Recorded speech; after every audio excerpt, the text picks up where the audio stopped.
agonist-related side effects, nausea, somnolence, and ICDs. Most patients still require oral levodopa supplementation, and you have to check for hemolytic anemia.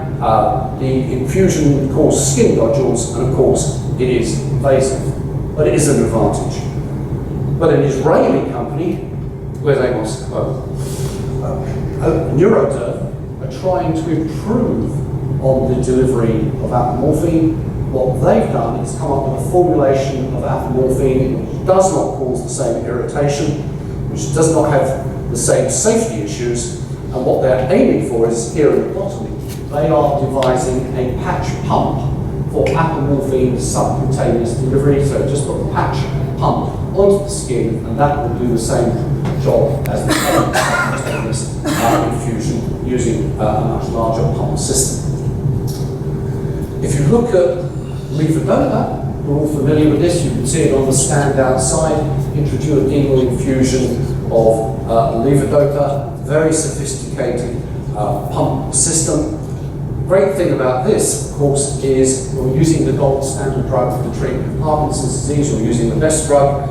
The evidence base for this is actually very good indeed. You do get a reduction in motor fluctuations, increased on-time quality of life. You do have dyskinesia reduction, improvement in non-motor symptoms, and in this case, monotherapy is possible. It is possible that you might be able to stop using oral medication. The difficulties are it's more invasive than apomorphine, but you need a stent. There are technical problems with tube blockage and dislocation, local problems with the technology, and you can get peritonitis, you can get weight loss, and you can get neuropathy, but it is highly effective. And now we're getting an evidence base that in fact you can get reversal of dyskinesia. This is one of the first papers that's come out that's looked at this specifically, and it does seem that if you use continuous delivery of levodopa, then the on-time with troublesome dyskinesia is halved. Patients themselves report a much bigger decrease in dyskinesia reduction, and if you challenge them with standard oral levodopa, you don't see the same dyskinesia that you saw before, suggesting you're removing the priming component for dyskinesia expression. And again, while this is a bit cumbersome and invasive at the moment, the same Israeli company, Neuroderm, is in fact now working on subcutaneous infusions of levodopa and carbidopa using a smaller pump system. And if this works, and they've got evidence they can produce good plasma levels of levodopa and carbidopa, they're now doing efficacy studies. If this works, then this would be a much more viable way that would be accessible to far more patients in the late stages of the disease than using the current duodopa system. A couple of bits of future to finish on. If you were going to take a completely different approach to all of this, what could you do? Well, one of the things that's being tried at the moment is there are various companies which are using viral vectors to put the genes for dopamine production back into the damaged striatum. And one of the arguments there would be not only will you get dopamine production to control motor disability, but you will get dopamine production in a manner which is physiological and will not cause the changes that lead to dyskinesia when you're using some form of systemic drug treatment. This is being studied mainly for the motor features at the moment, and the prevention or reversal of dyskinesia has not been investigated so far. One other thing you might do is you might have heard of a growth factor called GDNF, which stimulates the growth of dopaminergic neurons. GDNF is being studied to see whether it will lead to regeneration of nigral dopaminergic cells in Parkinson's disease. And what people often look for is a complete cure. They think what you need to do is to get a normal number of dopamine cells back into the brain. But in fact, in this little study that we did some years ago in MPTP-treated primates, if you look at the bottom here, you can see the big loss of dopamine neurons between the first two bars.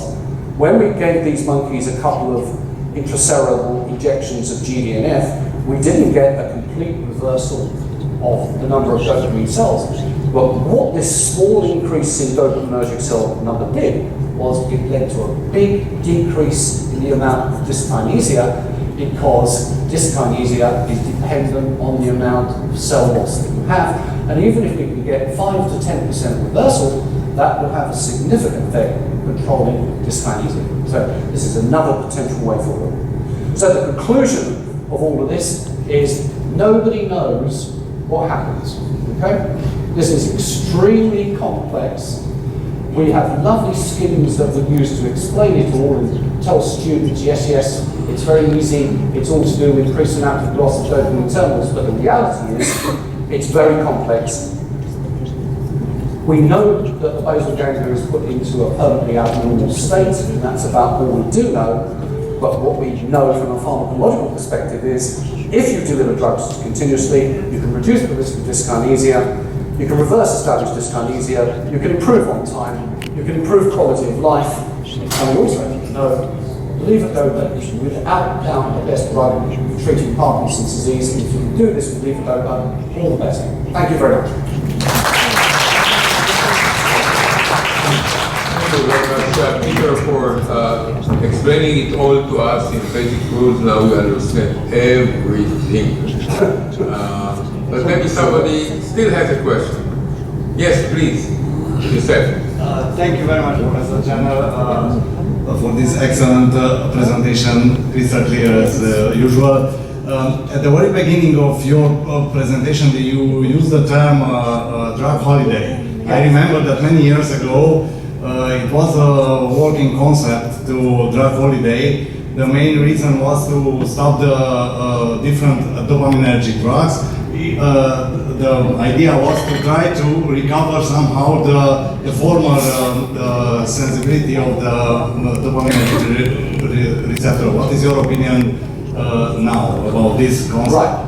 Well, I think it was a nice idea. I think I said if you were brave enough to do a drug holiday, and I think the difficulty is a drug holiday would mean, in levodopa terms, that a patient had no medication for maybe 2 or 3 weeks.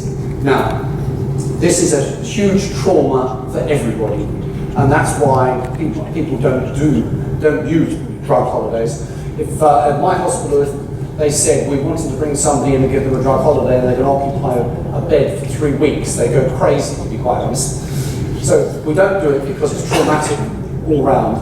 The evidence that reset the system is not that good. But what you would see is you would see this long duration effect of levodopa gradually disappearing. So the patient crashes and they think they've reached the bottom, and then you see over another week they trickle down even further to levels of disability that nobody knew they had, because that's been masked by the long duration effect of the drug.